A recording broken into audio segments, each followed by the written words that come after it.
So this example is basically the same as the last example, with the exception that now I have this rough patch of track.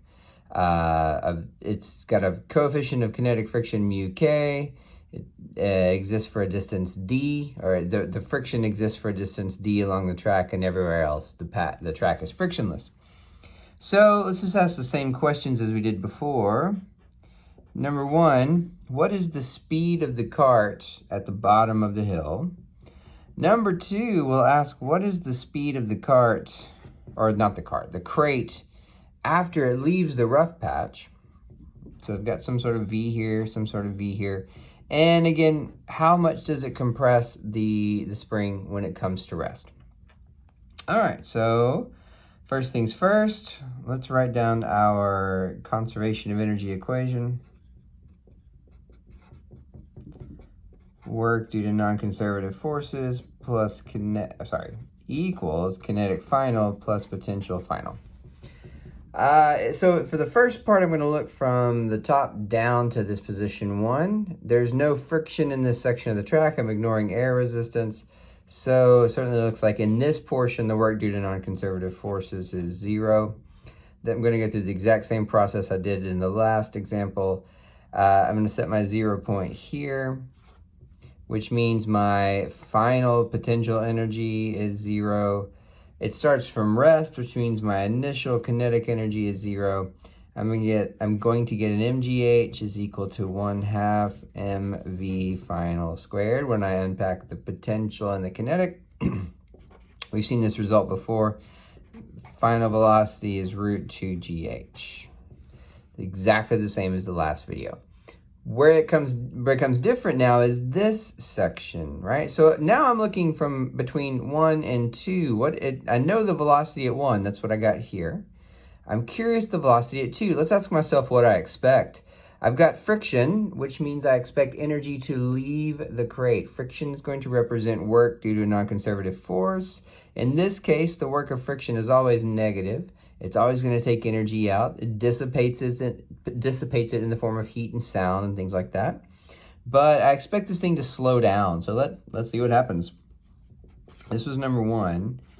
Question 2, let me just write down that equation again. Kinetic energy initial plus potential energy initial plus work due to non-conservative forces is equal to kinetic energy final plus potential energy final.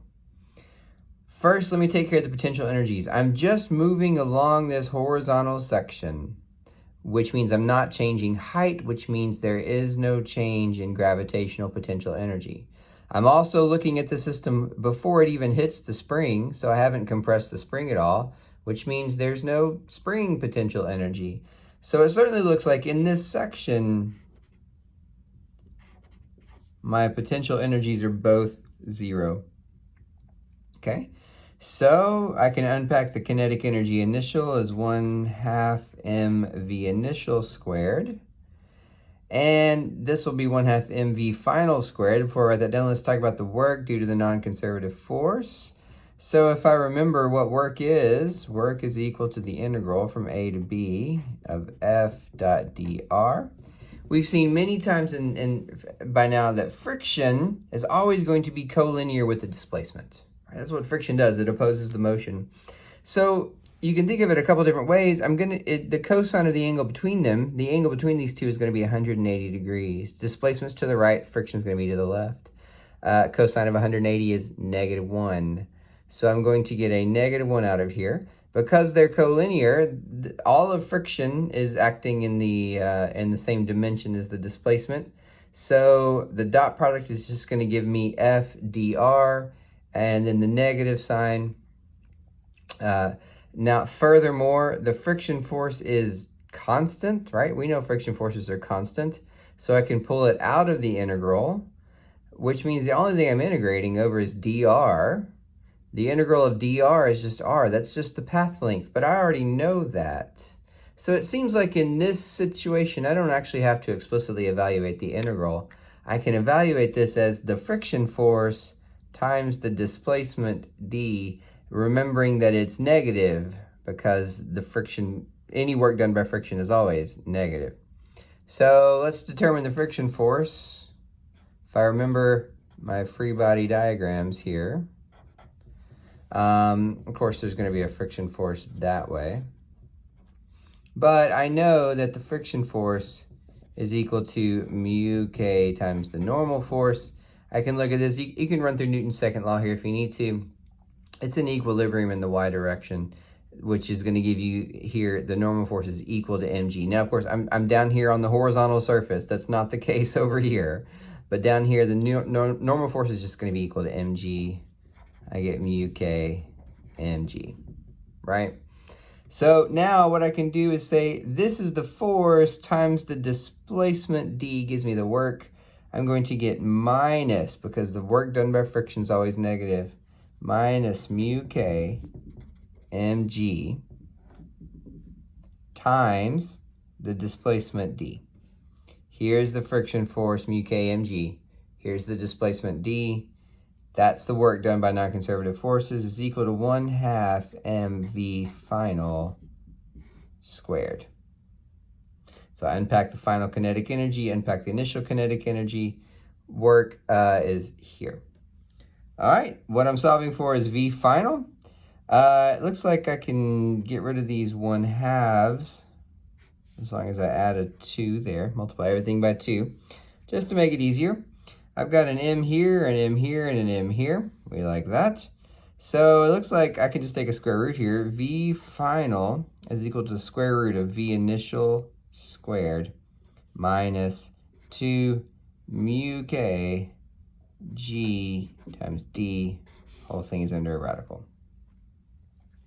Now, ask ourselves, just to make sure this makes sense, what would the velocity at point 2 been if mu k didn't exist, or if there was no friction? Well, it just would have been the same as the velocity at 1, right? The velocity wouldn't have changed. So v final is equal to the velocity at 1, or at least the square root, minus some stuff. This stuff represents what friction took out of the system. So notice if this is not there, I take a square root of this and I get v final is equal to v initial, right? So at 2, the speed is equal to whatever it was at 1 minus some terms that friction was able to take out. Of course, I have an expression for v initial. V initial, this is my v initial. I've found that was root 2gh. You can put that in if you want to. When I square that, I'm going to get 2gh minus 2 mu k g d. Factor out a 2 and a g from both if you want to. And I always do, so I'm going to do that. 2g h minus mu k d. And that's all still under a radical. So that turns out to be the velocity at point 2. It was the velocity at point 1 minus some stuff that friction has taken out. All right, last question. What is the compression distance of the spring? So I'm going to put this aside for a second. We're going to solve that the same way we did in previous videos. I'm still going to write my conservation of energy equation. Initial kinetic plus initial potential plus work due to non-conservative forces is equal to final kinetic plus final potential. Let's talk our way through what we can get rid of. I'm looking now after the friction patch. I'm looking from point 2 on, and there is no friction in this portion of the track. Still no air resistance, and so it certainly looks like I have no work from non-conservative forces.